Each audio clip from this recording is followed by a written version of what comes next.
Alors, mesdames, messieurs, notre invité a écrit les scénarios d'une trentaine de films, parmi lesquels La Grande Vadrouille, Le Cerveau, La Folie des Grandeurs, Les Aventures de Rabbi Jacob, La Boum, L'As des As, Vanille Fraise, La Reine Margot et Ceux qui m'aiment prendront le train. Elle fut nommée aux Oscars en 1975 pour le film Cousin-Cousine de Jean-Charles Takela, une fois au Globe de Cristal et à 5 reprises au César.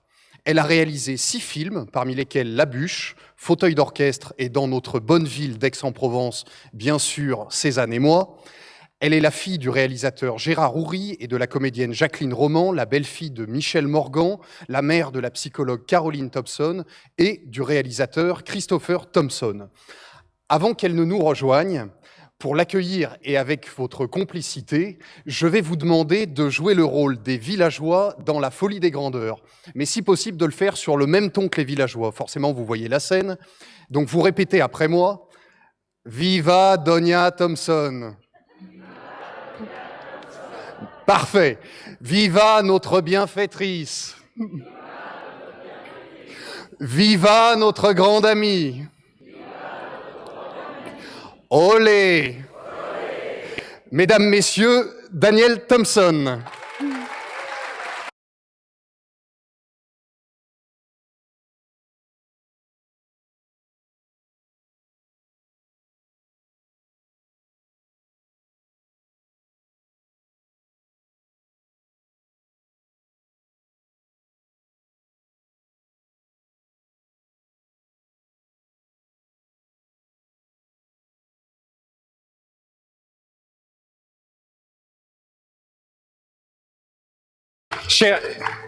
Cher Daniel Thompson, tout d'abord, je vous remercie infiniment d'avoir accepté notre invitation.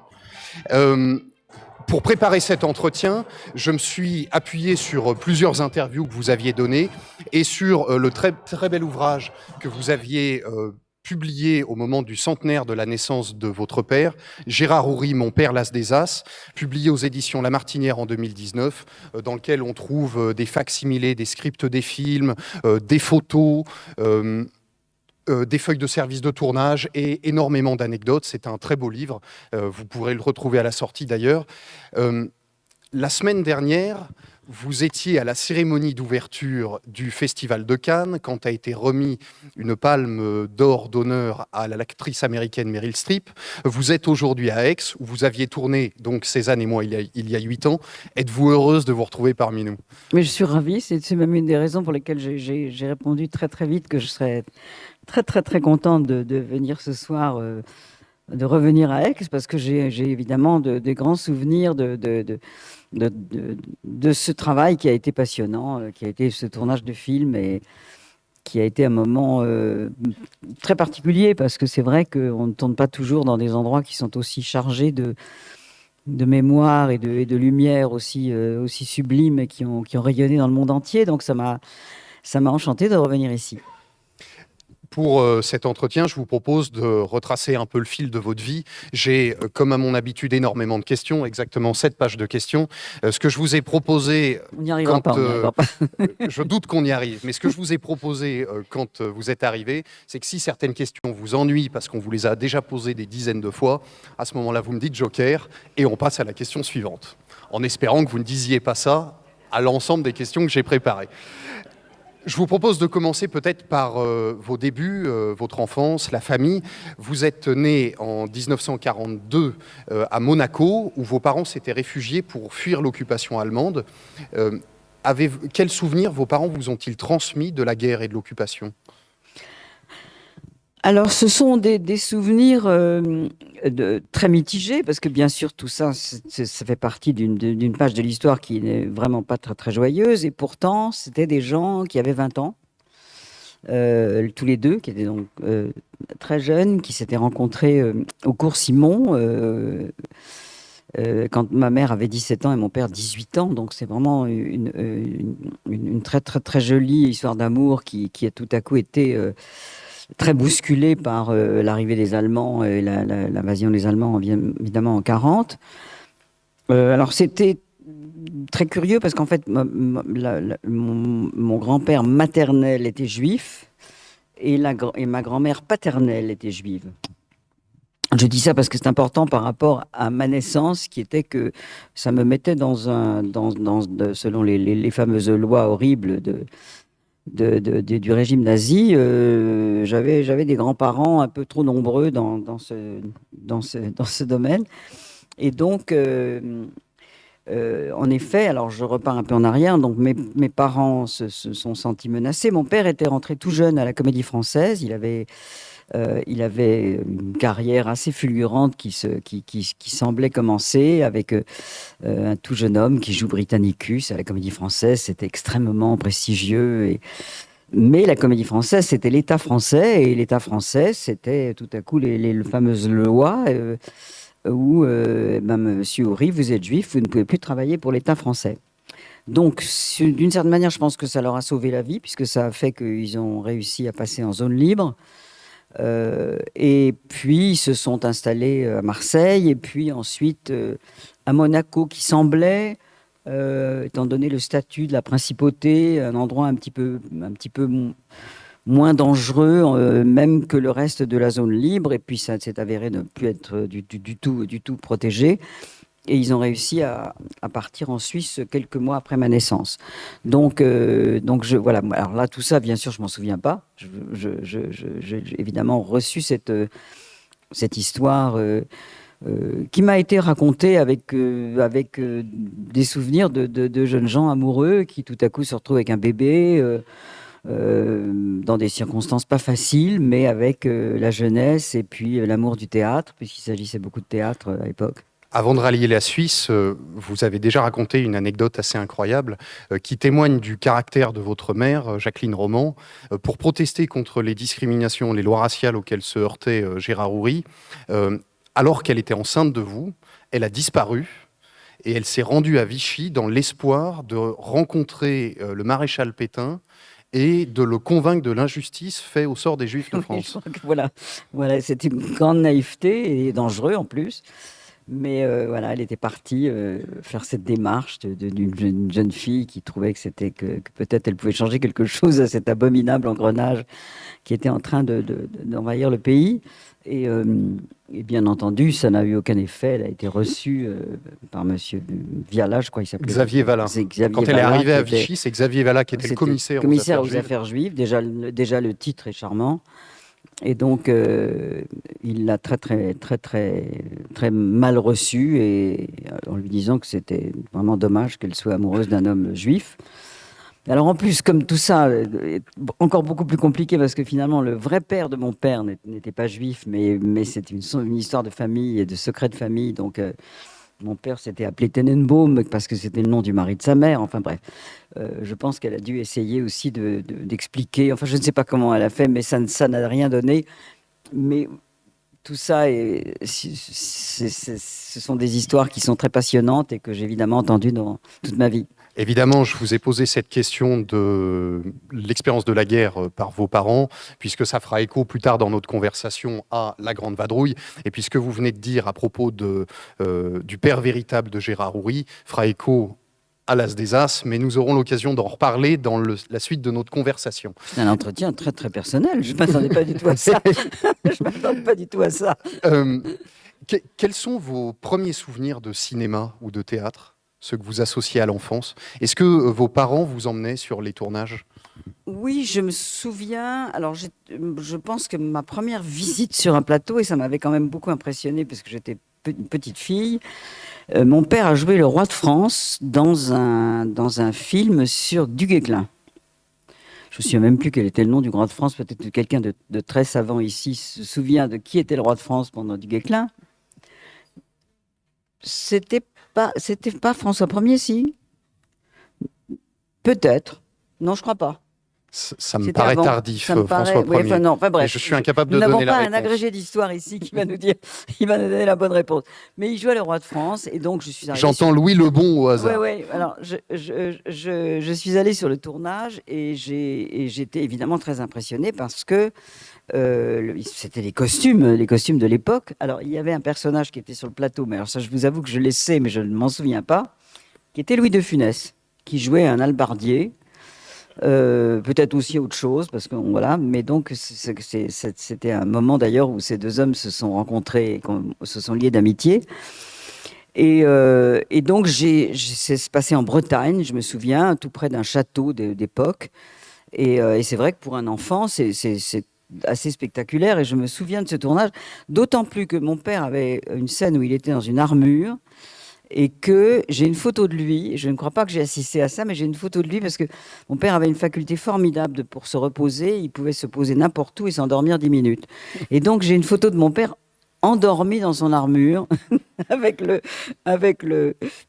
comment ça s'appelle? Oui, qui était refermé parce qu'il voulait être tranquille. Et donc, voilà, ça m'a beaucoup amusé. Donc ça, c'est mon premier fou souvenir de tournage. Alors, mon premier souvenir de cinéma, c'est purement et simplement Bambi, parce que je me souviens d'avoir pleuré toutes les larmes de mon corps quand la maman se fait tuer par le chasseur au début du film. Mais j'ai eu une enfance, contrairement à mes copains et mes copines de l'époque, surtout des copines parce que l'école n'était pas mixte quand j'étais à l'école, petite. J'allais beaucoup, beaucoup, beaucoup au cinéma et j'avais une mauvaise réputation parmi les parents des élèves parce qu'on trouvait que le cinéma pouvait être un peu nocif. Vous imaginez le grand saut qu'on fait aujourd'hui avec les écrans. Donc, à l'époque, on disait Daniel Houry, elle emmène toujours ses copines au cinéma et elles vont trop voir des films et c'est peut-être mauvais pour l'éducation. Donc, mais j'allais moi au cinéma, en tout cas entre 1 et 2 fois par semaine quand j'étais enfant. Ce qui ne se faisait pas du tout dans les années fin 40, années 50. Bien sûr, vos parents ne vont pas rester ensemble puisque votre père va tomber fou amoureux de Michel Morgan. Alors là, on fait un grand saut dans le temps parce que mes parents sont restés mariés 22 ans quand même. donc, vous allez très vite là. Mais j'avance à grands pas sur l'enfance parce qu'après, je voudrais évidemment parler de votre métier de scénariste et de réalisatrice. Simplement pour donner quelques informations sur la rencontre entre Gérard Houry et Michel Morgan. Je crois, si je ne me trompe pas, qu'ils se sont rencontrés sur le film d'André Cayatte. Alors, pas vraiment. Ils se sont rencontrés quand mon père était encore comédien, puisque mon père, pendant toutes ces années, en fait, a eu une carrière de comédien. Il a énormément travaillé. Plutôt des seconds rôles, mais pas des troisièmes, mais des seconds rôles. De temps en temps, le rôle principal, mais notamment un rôle dans un film de Jean-Paul Le Chanois qui s'appelait La Belle que voilà. Je crois qu'on est en 49, peut-être, 50, où Michel Morgan joue une danseuse étoile et où il joue un directeur de l'opéra assez antipathique. Parce que mon père jouait toujours des rôles de personnages assez antipathiques alors qu'il était un délice dans la vie. Mais ils se sont rencontrés à ce moment-là. Ils s'étaient croisés avant la guerre, moment où Michel Morgan avait fait un petit passage au fameux Cours Simon. Et puis ils se sont retrouvés sur ce tournage, mais bon, tout ça était très professionnel. Et puis ensuite, ils se sont revus, en effet, pendant le tournage de ce film d'André Cayatte. Le miroir à deux faces. Le miroir à deux faces, il avait commencé à changer un peu d'orientation. Il était devenu scénariste. Donc, il avait écrit ce film avec André Cayatte. Il y jouait le rôle du chirurgien esthétique qui transformait Michel Morgan, qui était transformée elle-même en laidron, qui devenait Michel Morgan superbe. Et ils se sont revus à ce moment-là. Et là, ça a été évidemment un grand coup de foudre. Alors, ce qu'il faut dire, parce que le synopsis du film est assez amusant, c'est donc une femme qui est un laidron, qui est opérée par un chirurgien, Gérard Houry. La femme est jouée par Michel Morgan. Elle devient sublime. Et à ce moment-là, son mari réalise qu'il risque de la perdre. Et le mari est joué par Bourvil. Oui, c'est-à-dire que c'est une assez jolie idée au départ, parce que c'est un couple qui, lui, est un petit professeur dans une école primaire, un homme modeste, tout ce qu'il y a de plus charmant, mais qui offre à cette femme une vie qui ne lui convient pas, mais le couple marche main dans la main, comme ça, en étant quand même un petit peu égaux dans ce mariage. Pas très heureux, mais pas malheureux non plus. Et puis, il y a un accident de voiture Et il y a ce chirurgien très, très esthétique, très, très, très élégant et très célèbre, qui, que je crois, blesse Bourvil. Et pour le remercier, il offre à sa femme cette opération de chirurgie esthétique. Lui est très contre. Elle le fait d'ailleurs en cachette. Et puis elle revient à la maison. Et évidemment, elle est devenue une espèce de splendeur. Et ça marche plus du tout dans l'équilibre du couple. Et le film tout à coup se transforme en tragédie, parce que ça devient une tragédie. Et c'est un assez beau film, dont un remake a été fait par Barbara Streisand aux États-Unis. Et ce film a inspiré une réflexion qui m'a amusé, que j'ai donc trouvé dans le livre de votre père, qui a dit « Bourvil se réjouit à l'idée de jouer un con et Michel une mocheté, ainsi sont les acteurs Voilà. ». Le moment où véritablement ils vont se retrouver, ce sera précisément le 4 novembre 1960, le jour de la première représentation d'une mise en scène de Ruy Blas, mise en scène par Raymond Rouleau, où votre père jouait Don Salluste. Et à ce moment-là, on peut dire qu'il y a deux personnes dans la salle. Il y a donc Michel Morgan qui revient vers votre père dans un manteau de fourrure de renard blanc et le général de Gaulle qui sont présents. Absolument. J'ai la photo. Et vous avez la photo, Oui. qui est d'ailleurs dans l'ouvrage, où on les voit posés côte à côte, Gérard Houry et le général de Gaulle. À 18 ans, vous rejoignez New York, où votre mère s'était installée. C'est là-bas que vous rencontrerez votre premier mari, le père de Caroline et Christopher Thompson. Pourquoi avez-vous choisi les États-Unis? Et je me demandais ce que représentait l'Amérique pour une jeune fille de votre âge à cette époque-là. Ah, ça représentait. Alors d'abord, j'ai rencontré mon mari, encore une fois, à Monaco, parce que je suis restée quand même très proche de Monaco, on passait nos vacances. Je pense que ces fameuses années de guerre avaient laissé finalement quelque chose d'important dans la vie de ce couple. Donc on partait en vacances à Monaco très souvent pendant mon enfance. Et donc j'avais 17 ans quand j'ai rencontré le futur père de mes enfants. Et puis, donc, ma mère, effectivement, est partie vivre à New York. Alors, l'Amérique. L'Amérique, c'était vraiment quelque chose à l'époque. Il y avait une magie, il y avait une curiosité, il y avait un éblouissement. La France de l'après-guerre était quand même une France très marquée, très grise, en reconstruction d'ailleurs de pas mal de bombardements. J'ai vu les images dernièrement de la ville de Rouen qui a littéralement été presque effacée de la carte par des bombardements terribles. On oublie un peu aujourd'hui combien ça a été très très très très dur finalement, aussi bien sûr en Angleterre qu'en France. Donc ces années 40 de ma petite enfance, puis 50 de mon adolescence, étaient dans un pays en reconstruction finalement, qui est un petit peu passé du noir et blanc à la couleur. Et la couleur, elle était déjà aux États-Unis. Et on avait ces films avec ces couleurs, ces fameux Technicolor, ces couleurs un peu fortes. On voyait des voitures roses et bleues et des jeunes filles blond platine on ne sait pas ce que c'était à l'époque, un burger.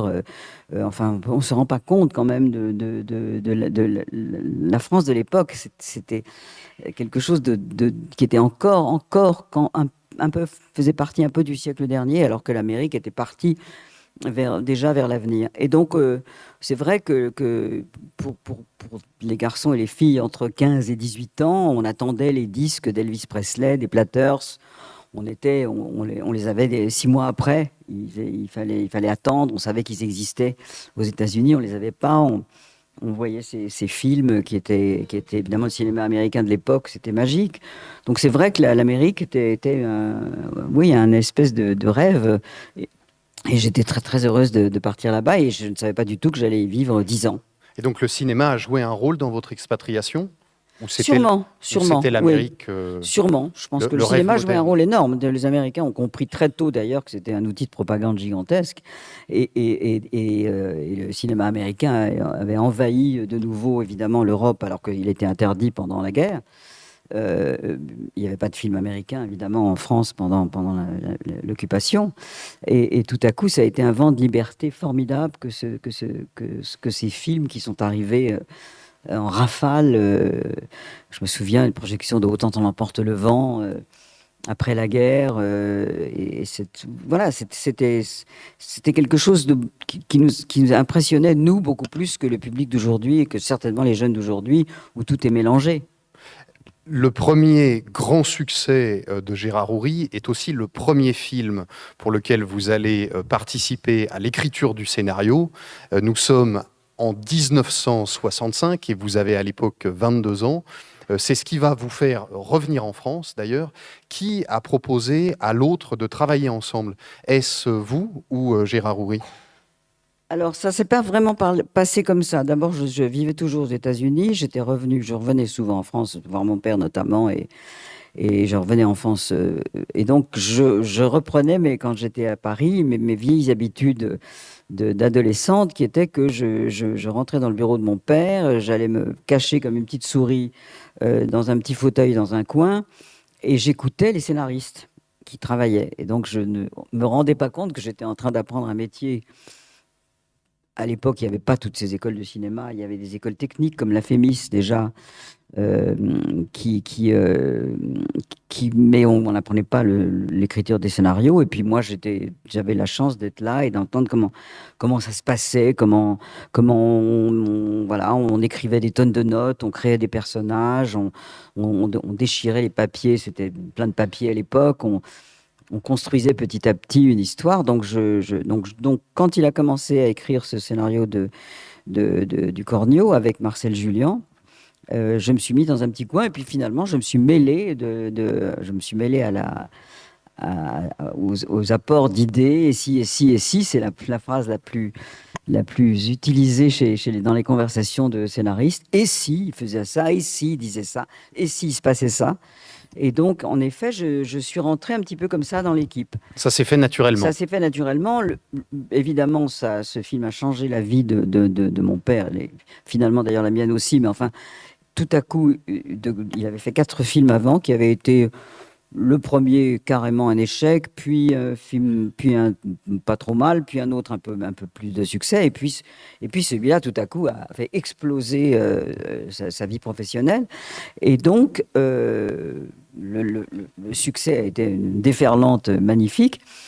Et là, il a fallu en effet envisager celui d'après.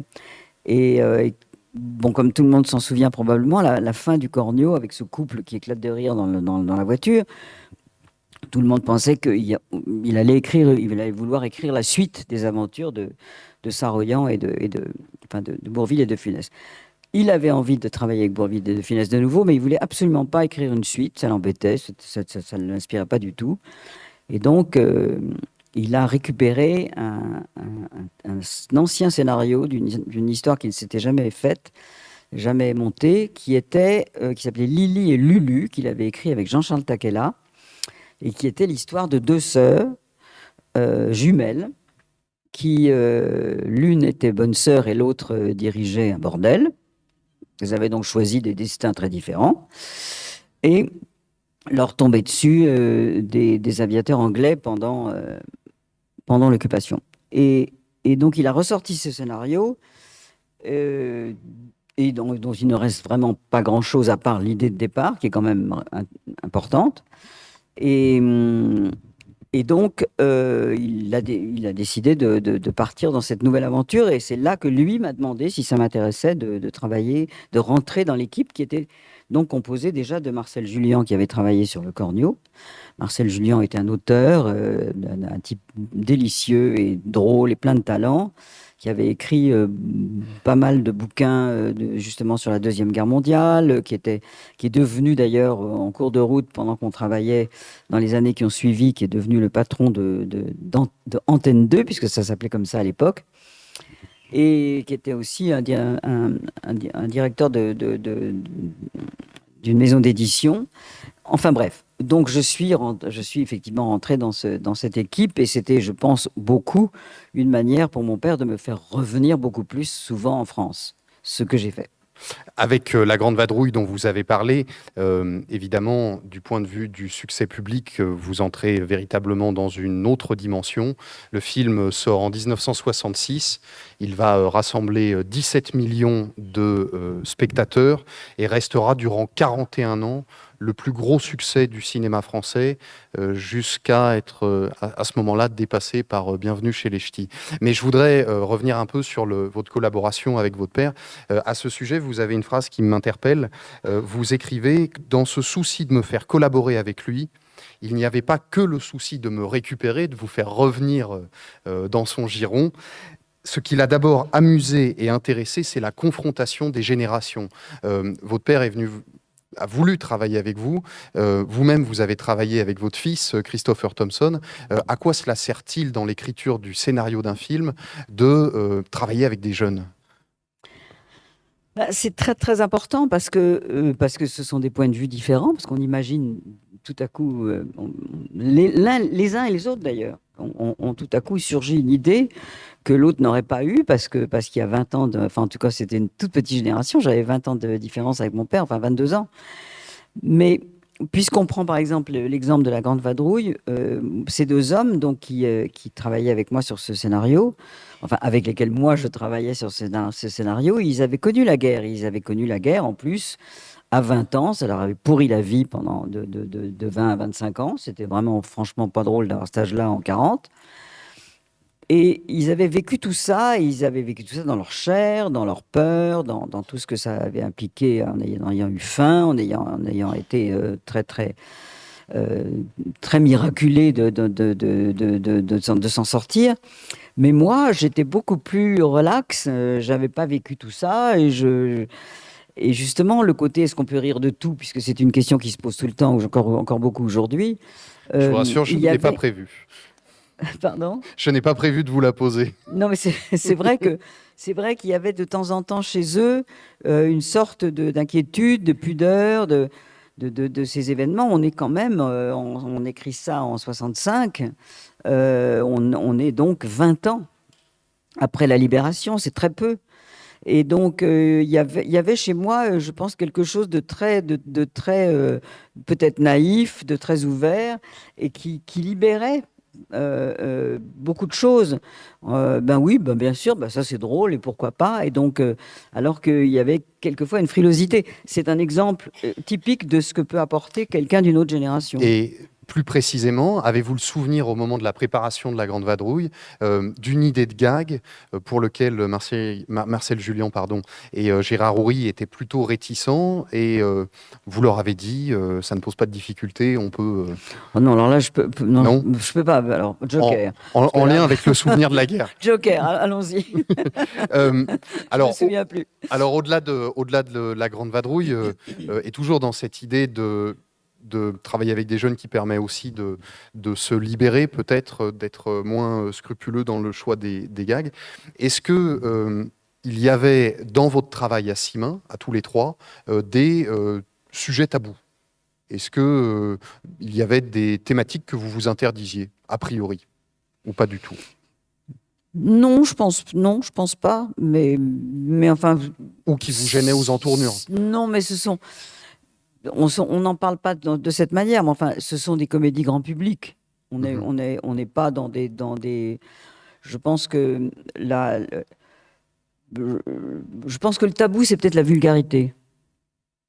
Je pense que pour répondre à cette question, je pense que là, on n'avait pas envie de partir. Je crois je crois que c'est une des choses qui fait que ces films vieillissent tellement bien, et que les gens d'aujourd'hui, y compris d'ailleurs les jeunes parents d'aujourd'hui, les montrent à leurs enfants. C'est parce que c'est beau, c'est pas vulgaire. Là, je rends hommage à mon père parce que c'est vraiment de lui qu'il s'agit. Et, euh, et en plus, comme je dis, c'est beau. C'est vrai qu'il avait, ça c'était vraiment une spécificité de lui à l'époque, parce que les comédies quand même étaient les enfants pauvres du cinéma français. C'était généralement fait très vite ça pouvait être drôle, mais c'était fait souvent avec des bouts de ficelle. Et il a eu l'ambition de faire ces films, parce que bon, très souvent quand même la beauté au cinéma ça coûte de l'argent. il faut des beaux décors, il faut partir en extérieur, il faut aller en Bourgogne, il faut avoir un magnifique chef opérateur. En l'occurrence, c'était Henri Decaux, qui était un des grands chefs opérateurs de l'époque. Magnifique monteur, qui était le monteur d'Alain Resnais, de Claude Miller, de Albert Jurgenson, enfin une équipe d'une grande qualité. Donc tout ça était très ambitieux. Et je continue à penser que c'est une des raisons pour lesquelles ces films continuent aujourd'hui à vieillir quand même, mais finalement bien vieillir. La Parce beauté que, des décors et la oui, qualité c'est très technique. important. Et Oui. si on se met devant sa télévision en famille aujourd'hui, puisque on voit surtout maintenant tous ces films sur les écrans de télévision, ou même peut-être d'ordinateur, mais il y a un plaisir esthétique qui est très important. Mm. Je voudrais les citer quand même parce qu'on cite toujours trop peu les gens qui travaillent derrière les caméras, dans les coulisses. Vous venez de dire que votre père s'attachait beaucoup à s'entourer de grands professionnels. Albert Jurgenson, vous l'avez cité, qui a été le monteur d'Yves Boisset, de Claude Miller sur Garde à vue, ou d'Alain Resnais, qui a été, je crois, césarisé 2 fois pour son travail. Vous avez cité aussi Henri Decaë. Decaë, c'est ça? Decaux. On l'appelait Pardon. Henri Decaux, oui. Henri Decaux, il y a Claude Renoir, évidemment, qui était le neveu de Renoir. Alors Henri Decaux, qui était le chef opérateur de Jean-Pierre Melville, de Claude Chabrol, de François Truffaut et de Louis Malle. Sur la lumière, vous travaillez avec Armand Tirard, qui était aussi le technicien d'Henri-Georges Clouzot, d'André Caillat et de Roger Vadim. Et je pense à Jacques Fontrey, qui a fait les costumes pour La Folie des Grandeurs. Ouais. On en reparlera, mais j'avais quand même une question. Est-ce qu'un film... Alors, tous ces gens-là sont des grandes stars dans le métier. Hein. Oui, donc mais sont des moins gens, connus du grand public. Bah, bien sûr, oui, parce que et ils sont vraiment derrière la caméra. J'avais une question un peu provocatrice. Est-ce qu'on peut rater un film quand on est entouré de grands techniciens? Ah oui. Malgré tout? Oui, ça sans aucun doute. On peut rater un film de plein de manières et on peut rater un film parce qu'on ne sait jamais ce qu'on fait, parce qu'il n'y a pas de recette, parce que tout à coup, parce que souvent, c'est le scénario quand même le problème. Enfin, moi, je pense. Mais un scénario formidable, c'est plus difficile de le rater. C'est plus difficile de le rater. D'accord. Mais un scénario nul, c'est difficile à rattraper. Je voudrais que vous nous accueilliez dans le Saint des Saints, dans le cénacle du travail des scénaristes ensemble. Donc, quand vous étiez avec votre père et Marcel Julian, comment se déroulaient les séances de travail? Est-ce que, par exemple, vous preniez le temps, tous les trois, de jouer les scènes, d'incarner les personnages? Est-ce que vous aviez l'habitude de préparer chacun de votre côté les idées qui vous intéressaient avant de les confronter? Est-ce que vous aviez l'habitude de vous réunir dans des endroits particuliers? Comment cela se déroulait-il? Alors, à l'époque, c'était la grande mode des scénaristes qui partaient, qui demandaient aux producteurs de leur offrir 3 semaines dans un bel hôtel pour s'isoler comme ça. Moi, je détestais ça. J'avais 2 petits-enfants, je n'ai pas du tout envie de partir. J'avais envie de faire des horaires normaux de travail, même durs, mais je n'avais pas du tout envie de m'éloigner de chez moi. Enfin, j'ai quand même été obligé de suivre un peu le mouvement. Et donc, en tout cas pendant les premiers films, après ça s'est calmé. Et puis les producteurs ont compris qu'ils pouvaient rester, les scénaristes pouvaient rester chez eux, que ça coûtait moins cher et que c'était aussi bien. Donc, mais quand même, donc on est parti pas mal de fois dans des villas louées ou dans la maison que Marcel Julian avait dans le Luberon. Et donc. Alors, pour moi, d'abord, c'était merveilleux parce que j'étais évidemment merveilleusement accueilli par mon père qui m'adorait, mais j'étais aussi très chouchouté par Marcel Julian qui m'appelait le petit monstre. Je ne sais pas très bien pourquoi, mais enfin. Et c'était à la fois extrêmement discipliné, parce que mon père était comme une espèce enfin, totalement obsédé par son travail et par son film, comme le sont les metteurs en scène en général. Mais enfin, il tenait son équipe avec des horaires de fer, mais dans une atmosphère très joyeuse, très... alors, ce sont des tonnes de notes, de décisions, de construction de scènes. de tout ça remis en question le lendemain matin parce qu'on relit ce qu'on a écrit. Alors, c'était beaucoup Marcel Julien qui écrivait. Quand Marcel Julien a quitté notre équipe, c'est-à-dire au moment de la Folie des Grandeurs, c'est moi qui ai pris le relais avec le stylo et qui prenait toutes les notes. Et puis ensuite, mon père les récupérait, les réécrivait. Enfin, c'est tout un. Et à ce moment-là, vous n'étiez plus que deux. À ce moment-là, on n'était plus que deux. À partir de la Folie des Grandeurs, on a été plus que deux. Et voilà. Et il vous arrivait de vous disputer avec Gérard Houry? Non, ce n'était pas des disputes, c'était des espèces de. Ça montait dans les tours, des fois? Oui, c'était des. On était très véhéments. Mais c'est pas des disputes. Hein, c'était de la passion. On défendait son point de vue, on défendait son personnage. Non, il peut pas faire ça. Non, non, non, il peut pas dire ça. Si, il peut le dire. Non.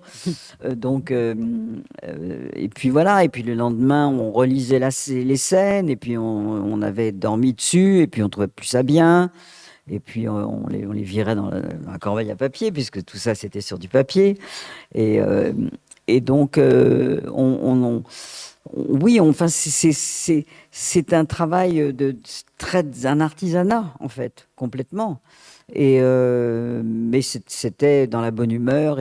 Parce que vous savez, on se voit quand on est scénariste, on se voit pendant des mois seul, finalement, tous les jours, dans un bureau, dans une maison où on travaille ensemble. Donc, si on n'a pas envie d'être ensemble, ça donne pas un plaisir fou de travailler ensemble, même si on se prend la tête et que c'est dur, ben, on casse l'équipe. On n'est pas obligé. C'est un des grands privilèges de ce métier, c'est qu'on peut quand même travailler avec des gens avec lesquels on a envie de travailler. On n'est pas soumis à un méchant patron ou à des gens qui vous aiment pas. Voilà, c'est pour ça que je recommanderais à tout le monde de faire ce métier de scénariste, parce que c'est assez merveilleux.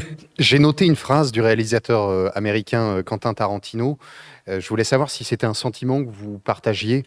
Il a dit « Chaque début d'écriture est un retour à la case départ. Et la case départ, c'est un endroit où l'on se sent très seul, un endroit où aucun de vos accomplissements passés ne compte. » Est-ce que vous avez eu ce sentiment-là entre les différents films? Je l'ai aujourd'hui. D'accord, mais pas à l'époque. Si, je l'ai tous à chaque fois. À chaque fois que je commence à écrire quelque chose. Ah, vous voulez dire, vous l'avez en ce moment? Oui. D'accord. En ce moment, je me dis, est-ce que je sais le faire? Est-ce que je vais y arriver? Qu'est-ce que j'ai vraiment envie de raconter? Est-ce que ça va intéresser qui que ce soit? Surtout, si vous voulez, moi, j'ai cette sensation aussi. Par exemple, à chaque fois, au bout d'un an, quand on se retrouve au sommet d'une piste de ski, je ne sais pas s'il y a des gens qui sont skieurs ici.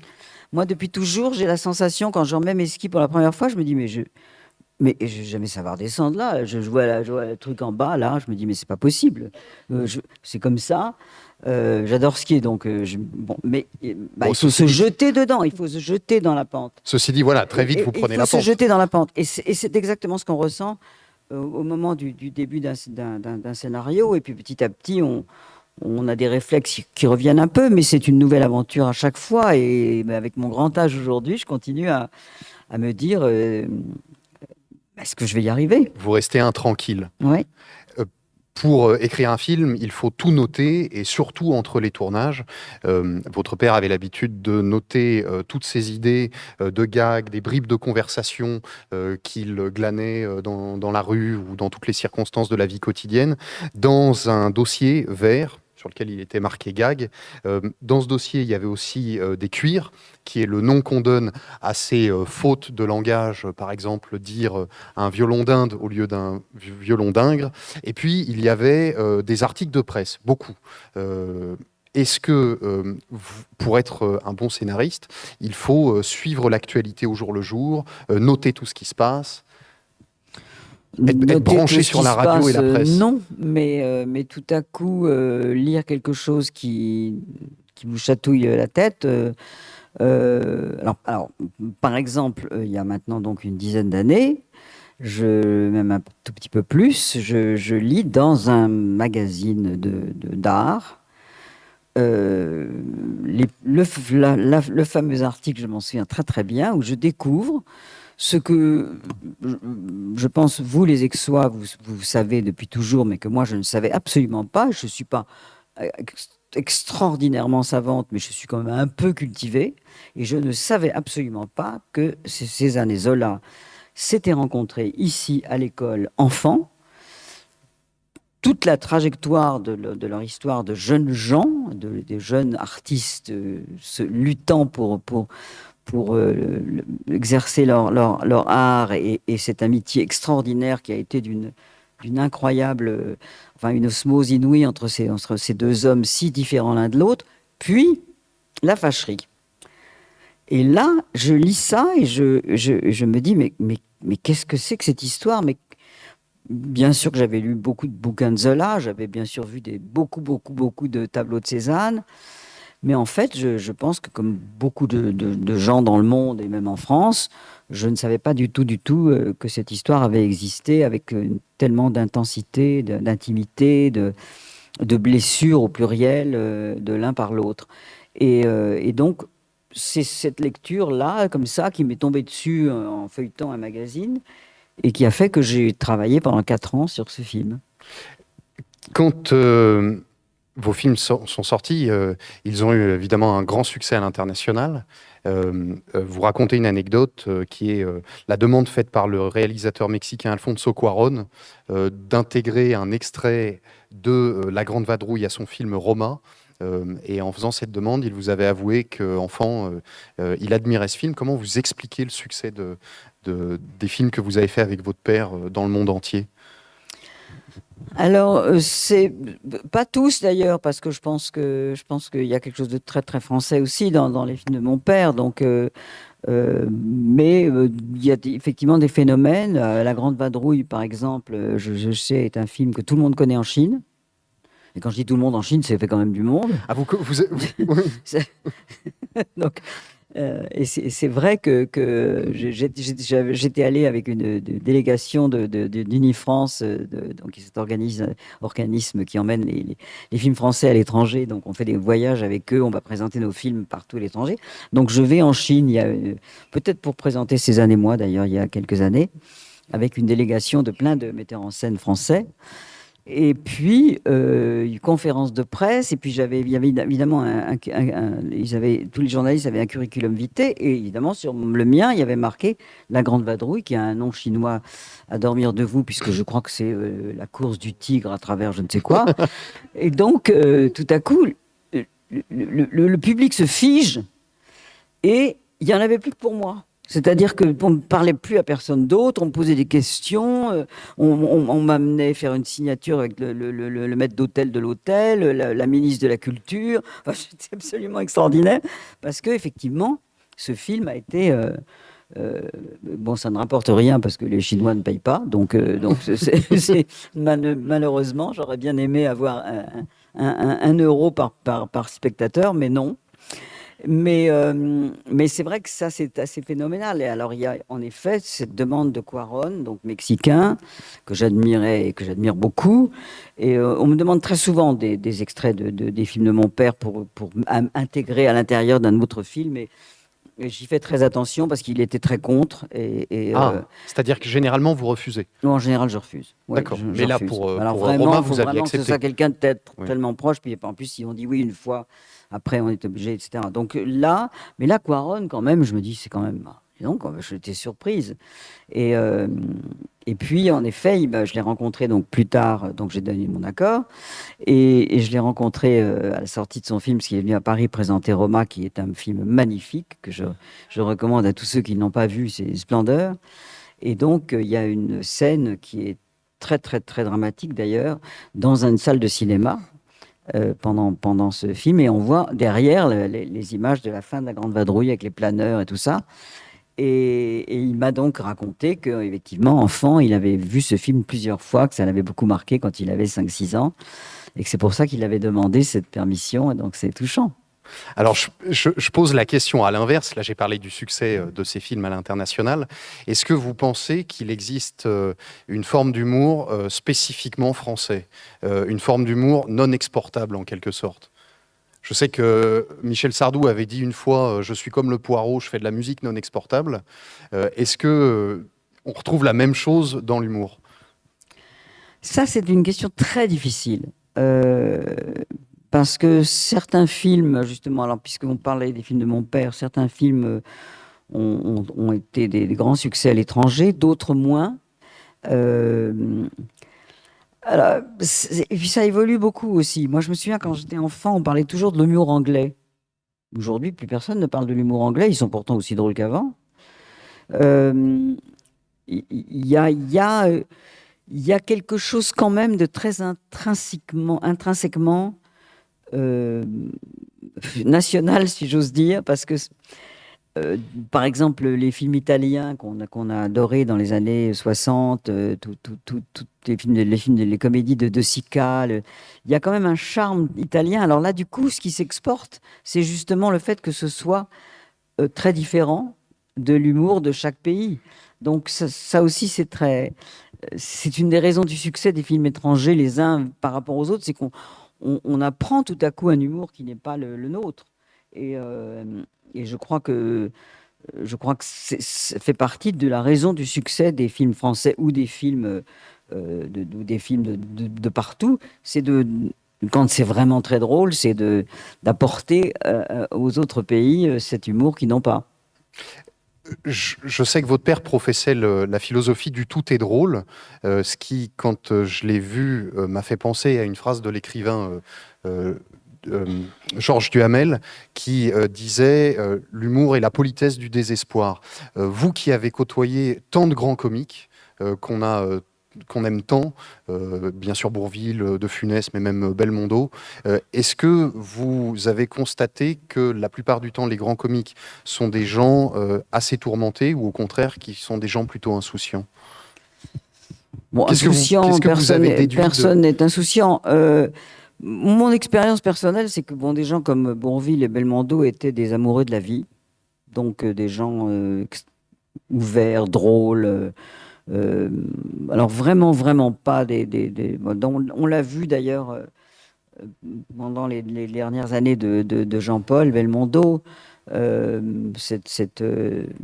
oui, qui a continué à vivre et je pense à trouver une forme de bonheur alors que mon Dieu ça a été tellement dur ce qu'il a traversé. Il y avait quelque chose, il y avait une force d'envie de continuer à communiquer, à rire et, euh, et Bourvil était comme ça aussi et je crois qu'il a été je sais qu'il a été fracassé par l'annonce de cette maladie qui l'a complètement transformé, mais avant c'était quelqu'un avec lequel on s'amusait follement, qui racontait des histoires drôles, qui hurlait de rire, qui aimait la bonne bouffe, qui était dans la vie et profondément joyeux.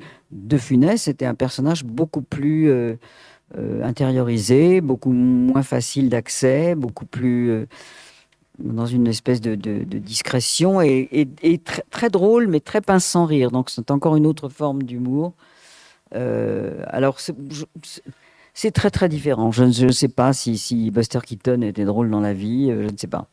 Je voudrais qu'on entende un extrait d'une interview qui a été donnée en 1965 de Bourvil et de Funès, où justement on les entend ensemble. Votre père est dans la pièce à côté d'eux. À un moment dans l'extrait sonore que je vous propose, d'ailleurs, il y a une séance de tournage où on entend votre père diriger sur le tournage. Est-ce que, en régie, vous pouvez envoyer l'extrait numéro 1, l'interview de Bourvil et de Funès, au moment du tournage du Cornio en 1965? Le Cornio. Oui. Il y a des péripéties. Mais ça, faut pas faire la fin. Il faut pas que je le dise. Ah, c'est quand même quelques péripéties, racontez-en. Ah, des péripéties, pas la fin. Je suis le Mexique canadien. D'abord, je ne sais pas compris. Je confonds la marche arrière avec la marche avant. Alors, Ça c'est déjà fait. Ah, c'est déjà fait comme calme, enfin, on l'a fait, mais il était pour eux. Alors, je dis avanti, ce qui veut dire avancer, et je m'en vais à l'arrière. C'est là que j'ai manqué de tomber à l'eau, dans le port de Naples. C'est vrai. Dangereux, hein, ce petit-là. C'est l'auteur, je vous dis. C'est lui. Il avait tout ça dans la tête.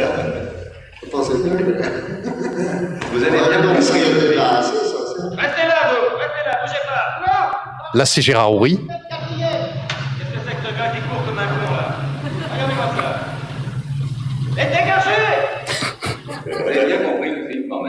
Non, pas du tout.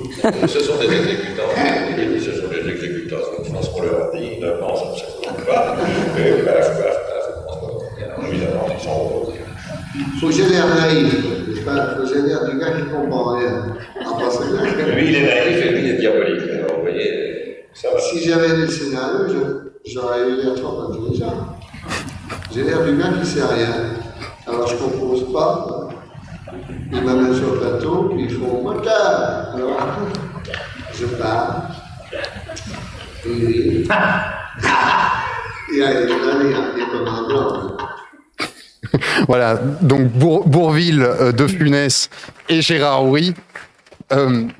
Évidemment, dans les films que vous avez écrits, vous avez constitué des tandems qui aujourd'hui nous semblent évidents, qui sont devenus iconiques. Bourvil-De Funès, Belmondo-Bourvil, Montand-De Funès. Est-ce que le talent d'un réalisateur est aussi de flairer les combinaisons entre comédiens, de constituer une bonne distribution? Oh bah oui, Et là, je vous interroge en tant que réalisatrice aussi. Oui, le casting, c'est très, très, très important. Parce qu'on parlait tout à l'heure de réussir un film, pas le réussir, etc.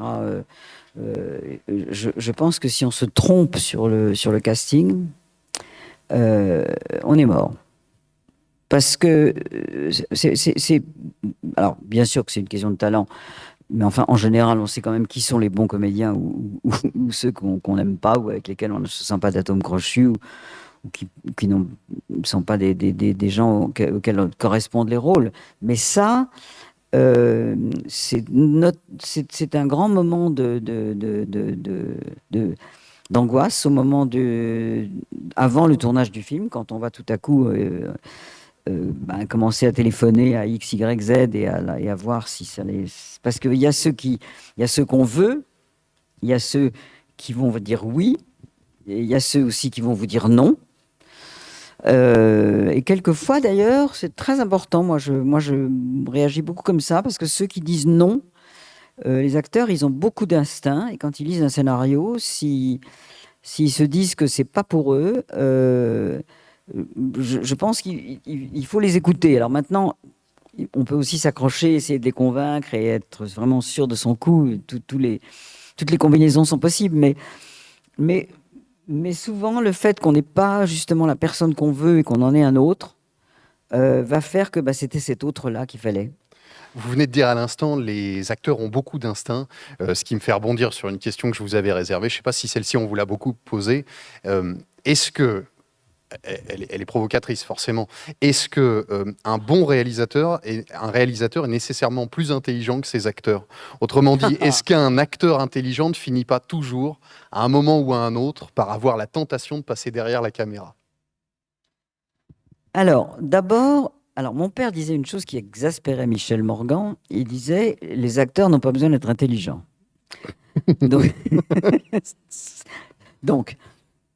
non, les acteurs ont besoin d'avoir l'intelligence du texte, qui n'a pas grand-chose à voir forcément avec l'intelligence tout court.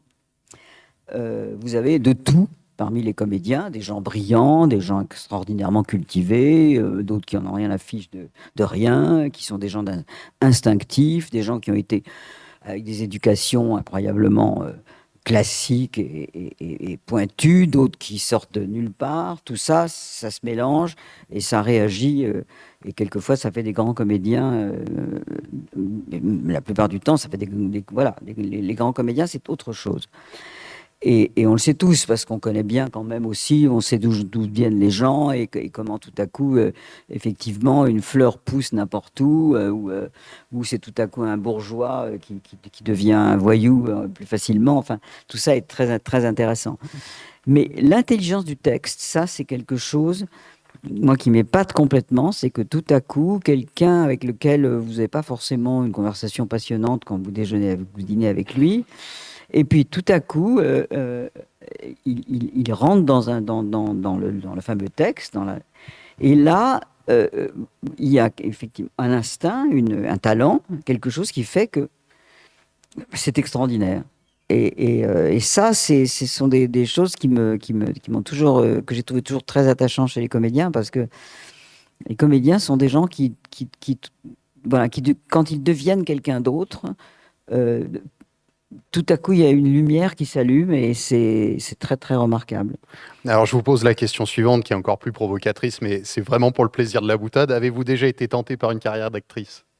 Ah non, jamais. Non, non. Non, non. Mais j'avais des parents comédiens, moi. J'ai vécu mon enfance avec des gens, parce que mon père, donc, a finalement connu un grand succès assez tard, enfin assez tard, il avait 40 et quelques années, mais c'est pas des. Et puis ma mère, qui était comédienne, a arrêté très vite, parce que justement, elle vivait très mal ce côté. Il faut séduire les gens, il faut séduire enfin, je le dis aujourd'hui. Donc sans parler de tous les problèmes dont on parle aujourd'hui, mais c'est parce que c'était pas ça dont je voulais parler par rapport à ma mère, mais ce métier de toujours être obligé d'espérer qu'on va vouloir de vous, elle le vivait très mal et elle s'est arrêtée. Donc j'ai vécu donc une enfance très joyeuse. Je me plains pas du tout de mon enfance, qui a été une enfance merveilleuse. J'étais fille unique et on me trimballait partout. J'allais au cinéma, au théâtre. C'était la vie de la roulotte totale. Mais j'ai vu un couple,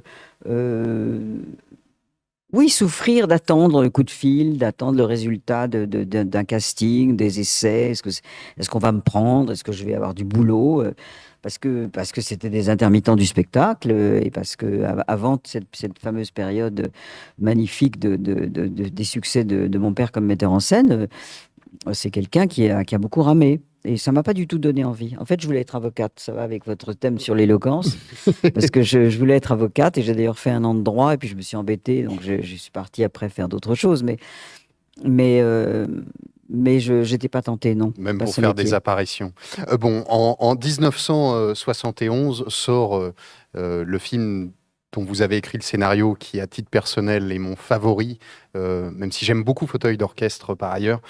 C'est évidemment La Folie des grandeurs, et je pense que beaucoup de gens dans la salle partagent cette affection particulière pour ce film. Pour la première fois, vous travaillez à partir d'une matière première, qui est bien sûr le texte de Ruy Blas de Victor Hugo. Comment vous en êtes-vous emparé? Comment on transforme une œuvre littéraire en scénario de film? Alors, non seulement une œuvre littéraire, mais une pièce, un sombre drame. Donc, le film s'est appelé, pendant une période qui a très vite disparu, mais une période d'écriture, ça s'appelait Les Sombres Héros. Vous voyez le jeu de mots épouvantable. Heureusement, on a abandonné. Donc, donc, euh, donc c'est vrai que cette pièce s'est jouée donc au 19e siècle dans des théâtres du boulevard du Crime, où enfin, voilà, les gens étaient tout à coup mouraient dans la coulisse, on entendait des cris. Enfin, c'est un drame, hein, abominable, Ruy Blas. Et donc, on a pris cette pièce, l'idée de mon père, qui avait donc joué ce personnage de Saluste à la Comédie Française 10 ans avant. C'était en fait une idée pour De Funès. C'était un personnage de machiavélique et odieux, ce qui étaient les personnages qu'aimait jouer De Funès. Et il lui savait, il y avait cette grande complicité entre eux, ils avaient déjà ils avaient beaucoup travaillé ensemble. Et donc, c'est venu de ce personnage de Saluste. Et puis évidemment, puisque c'était ça le départ aussi, c'était De Funès-Bourvil. Donc c'était le 3e volet. Après la petite infidélité, l'infidélité qui avait été le cerveau, qui était Bourvil-Belmondo, recréer ce fameux tandem qui avait eu tellement de succès, et puis faire quelque chose de complètement différent, et du Cornio et de la Grande Vadrouille, et partir vers tout à coup l'Espagne du XVIe siècle. Donc, on a beaucoup, bien sûr, étudié la pièce. Et là, le but et le style, c'était de prendre chaque scène de la pièce, parce qu'on a été finalement assez fidèle à la pièce, si on va la voir au théâtre aujourd'hui ou si on la relit, et transformer cette scène dramatique en scène comique. comment tout à coup, alors voilà, c'est vrai que quand Salluste décide finalement de récupérer son valet, parce qu'il découvre qu'il est amoureux de la reine, il est évident que tout à coup l'idée de mettre de Funès avec cette tenue de femme hallucinante, avec cette gigantesque perruque copiée sur évidemment inspirée des tableaux de Velázquez, bon, voilà, cette idée, et si il allait dans les bas-fonds de Madrid, et qui se déguisait, parce que tout ça est né d'une scène qui existe dans la pièce et qui n'a rien à voir. Bon appétit, messieurs, qui est la fameuse grande tirade de Victor Hugo. Bon appétit, messieurs ministres intègres, quand tout à coup Ruy Blas donne une leçon d'honnêteté, d'intégrité à ce Conseil des ministres qui sont tous des pourris. C'est vrai que bon appétit, messieurs, et flac, je lui balance un gâteau dans la figure. Bah, voilà, tout était comme ça, rechercher le twist qui allait faire que la scène terrible devenait une scène très drôle. Alors ma question en préparait une autre plus générale. On sait les liens entre le cinéma et la littérature pour donner quelques titres de grandes œuvres qui ont donné des grands films. Les raisins de la colère, Autant en emporte le vent, Les Misérables, Lolita, Le nom de la rose, Cyrano, Gatsby, La reine Margot. Et bientôt Le Comte de Monte Cristo, la toute dernière version qui s'apprête à sortir. Êtes-vous vous-même une grande lectrice et comment se retrouvent vos lectures dans votre travail de scénariste? Alors là, vous avez cité plusieurs fois Dumas. C'est vrai qu'Alexandre Dumas est un extraordinaire scénariste. C'est d'ailleurs aussi, bizarrement, la culture de la série, puisqu'on est maintenant dans les séries de télévision, que j'adore aussi. Je vais beaucoup au cinéma, mais je vois aussi beaucoup de séries, puisque c'était des feuilletons. Des feuilletons littéraires. C'était toutes les semaines, et on attendait, on achetait le journal, et il y avait la suite des Trois Mousquetaires, de 20 ans après, etc. Donc c'est vrai que il y a dans tous ces grands auteurs des scénaristes extraordinaires, parce que eux-mêmes, et ça a été un travail passionnant d'ailleurs, par exemple sur la reine Margot, on avait donc ces 2 tomes magnifiques donc sur cet épisode atroce des guerres de religion, et on est parti aussi sur les traces, ce que forcément Dumas avait lu pour écrire son roman, puisque ce roman est écrit au XIXe siècle et que l'histoire se passe au XVIe siècle. Donc Dumas, il a lu les mémoires de Marguerite de Navarre. Vous aviez constitué un corpus. Il a lu les textes des ambassadeurs qui écrivaient tous les jours à leur pays pour raconter ce qui se passait à la cour de France. Tout ça sont des textes qui existent, qui ont été dans le travail de Dumas, et nous on est reparti vers tout ça, et c'est très très très passionnant. Alors évidemment, c'est une grande source d'inspiration pour les scénaristes. D'ailleurs, ça n'arrête pas. Il y a eu les Trois Mousquetaires, il y aura encore les Trois Mousquetaires, il y aura encore des Contes de Monte Cristo, et je pense qu'il y aura encore d'ailleurs aussi pas mal de romans de Dumas qui sont moins connus. À l'époque de la Reine Margot, c'était un roman de Dumas qui était très peu lu. Relativement méconnu. Et maintenant, évidemment, il fait partie du petit groupe de livres de Dumas, mais il y en a beaucoup, beaucoup d'autres. Il en a écrit tellement, et je pense qu'on n'a pas fini. J'en profite pour vous poser une question que je n'avais pas prévue. Est-ce que dans les livres que vous avez eus entre les mains, il y en a un dont vous auriez aimé l'adapter et pour lequel ça n'a jamais été possible? Est-ce qu'il y a un livre qui vous travaille dans ce sens-là? Alors écoutez, je viens de découvrir l'été dernier il y a ces 4 volumes de Kessel qui s'appellent Le Tour du Malheur, que je n'avais jamais lu. Je ne sais pas si quelqu'un ici a lu ça. Je vous conseille c'est en poche, ça n'existe qu'en poche. Le Tour du Malheur. Le Tour du Malheur. Qui est le nom d'un cycle ou le nom des ouvrages? C'est un cycle. C'est 4 romans. C'est absolument extraordinaire, et je sais qu'il y a eu beaucoup de tentatives de le tourner, de pas mal de projets qui n'ont jamais abouti. C'est très compliqué à faire. J'ai vécu toute ma vie sans avoir lu ces romans de Kessel. C'est absolument magnifique. Et voilà, j'aurais adoré faire ça, mais je crois qu'aujourd'hui, euh, c'est pas le projet dans lequel je suis en train de m'engager, mais je crois que j'aurais plus le temps. Voilà. Je note que vous avez un projet. Peut-être que Mais ce ça sera m'intéresse beaucoup que personne ici n'ait lu ça, parce que moi-même, j'ai découvert ça l'été dernier. Je me suis plongée pendant 2 mois là-dedans. Et Et vous c'est connaissez le nom formidable. des 4 romans qui constituent le cycle? Bah, ça s'appelle Le Tour du Malheur. Et Ah. puis, il y a 4 tomes. Il y a Non, parce 4 que tomes. parfois, le nom des différents Oh, tomes bah alors vous avez est plus connu que le La nom du Fontaine cycle. Médicis.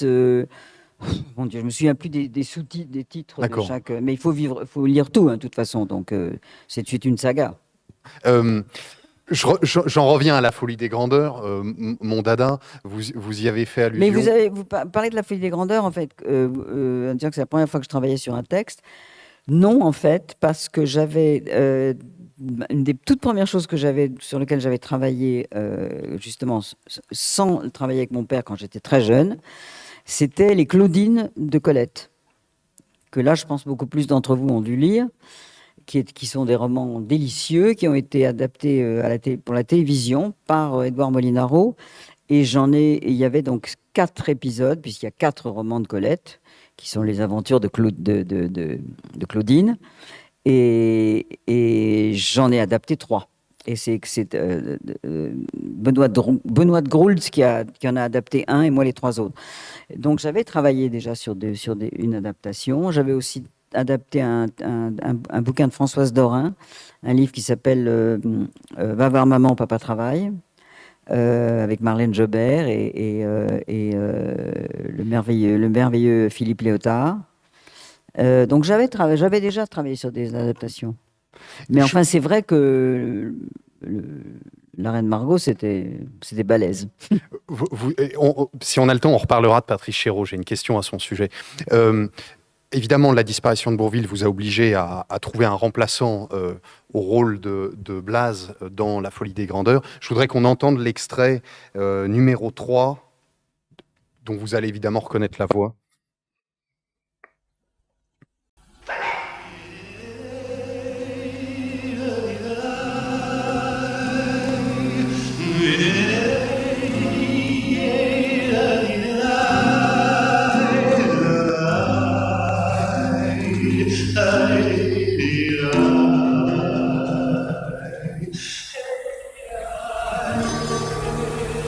Niemals drang ein Liebeswort an mein Ohr. Warum? C'est la reine de Bavaroise. L'exotique est belle. Bien sûr, il s'agit d'Yves Montand. Comment le choix d'Yves Montand vous est venu à l'idée?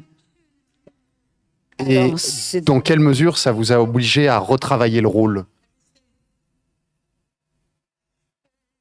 C'est fini. On peut couper l'extrait. Oui, dans quelle mesure le choix d'Yves Montand vous a obligé? C'est une histoire évidemment très, très triste au départ, puisque c'était ce moment où donc on avait d'ailleurs déjà beaucoup travaillé donc par rapport à la pièce de théâtre de Victor Hugo, où le héros, donc fameux Ruy Blas, est ce qu'on appelait au théâtre un jeune premier, c'est-à-dire que c'était un beau jeune homme qui jouait toujours ce personnage, qui tombait éperdument amoureuse de la reine et réciproquement. Et donc, nous, on avait transformé ce personnage en Bourvil. Alors, c'était pas quand même la même chose. Il y avait des méthodes, des moyens de séduction de Bourvil, qui était d'ailleurs un homme très séduisant, enfin, qui n'était pas non plus le personnage où il y avait tout à coup une love at first sight quand on le voyait arriver. Donc, on avait retravaillé complètement le personnage de Blaze pour en faire un homme plein de charme, de drôlerie, d'honnêteté, de naïveté, qui séduisait la reine comme ça. Alors, pendant ce temps-là, l'état de santé de Bourvil se dégradait de jour en jour, et mon père continuait à le voir, à lui raconter le travail, à nous faire croire à tous et à lui faire croire à lui qu'il allait y arriver. Et puis, il n'y est pas arrivé, et la nouvelle est tombée que finalement il venait de mourir au moment où on travaillait d'ailleurs à New York, où j'habitais avec mon père qui était venu travailler avec moi sur le scénario. Alors là, il y a eu vraiment un moment d'abord d'immense tristesse, parce que surtout pour mon père qui adorait cet homme, et puis de remise en question, parce que c'était le 3e Bourvil de Funès, que évidemment le montage du film était parti sans l'ombre d'un problème, et que ne plus avoir ce duo, c'était, enfin, on était très très très mal. Et donc il y a eu plusieurs mois où plein de choses ont été envisagées, prendre un jeune acteur inconnu, mais en fait il était proche de finalement d'abandonner le projet, quand un soir il s'est retrouvé dans un dîner chez, justement, je crois, le fameux Henri Decazes, son chef opérateur. Et là, il y avait Montand et Signoret. Et donc, Simone a dit à mon père, ils se connaissaient depuis longtemps, ils étaient tous, ce moment-là, étaient copains. Alors, t'en es où? Ben, j'en suis nulle part, parce que je trouve que je vois pas qui peut faire ça. Je vois pas qui peut faire ça. Et elle lui a dit, lui. Et là, elle a montré Montand. Donc, il n'y avait absolument pas pensé. Et c'était d'autant plus intéressant, c'est que ça venait d'elle, et que donc tout à coup, en effet, c'est quelque chose dont ils avaient dû parler ensemble, j'imagine. Le problème, c'est que dans un premier temps, Montand a refusé la proposition pour des raisons géopolitiques. Alors, il n'a pas refusé, il a mis des conditions. Enfin, il a hésité. Il a hésité parce qu'évidemment, ça se tournait en Espagne, c'était l'Espagne de Franco. Il a consulté son grand ami Georges Samproun, qui lui a dit, mais si, vas-y, fais-le, ça n'a rien à voir. Enfin, c'était voilà. Et puis nous, on est reparti tout à coup dans encore une autre version du personnage, qui était plus du tout le personnage de Bourvil, mais au contraire, alors un homme hyper séduisant, avec une voix divine. Et donc, on a retravaillé le personnage dans ce sens-là. Et puis finalement, finalement, voilà, le film est ce qu'il est, mais c'est